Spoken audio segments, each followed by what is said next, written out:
টুনি, তুমি কি করো? রান্না বাড়া কি হয়েছে? আরে জম্মের কষ্ট হয়ে গেছে। বসো বসো, উঠে বসো, আমি বাদ গুছাচ্ছি, তুমি এসে বসো। ওরে বাদ দেওয়ার আগে আমার একটু জল দাও। খিদে পেটের ভিতরে ইন্দুর শো শো করতেছে। মেলা কষ্ট করে আইছি, যখন এই শরবতটা বানাইছি সেইটাই দিই। এ না, ওই ঠান্ডা এক গিলাস শরবত বানাইছি সেইটা খাও। দাও।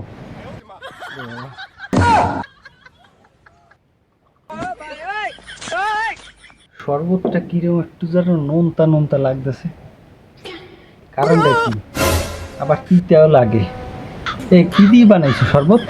তুমি তো বললে তোমার জন্মের খিদে লাগিছে, পেটের মধ্যে ইন্দুর দৌড়াদৌড়ি করতেছে, তাই আমি তো ইন্দুর মারা ওষুধের মধ্যে একটু চিনি দিয়ে শরবত বানিয়ে দিচ্ছি, যাতে তোমার এইগুলো মরে যায়, পেটের মধ্যে ইন্দুরগুলো।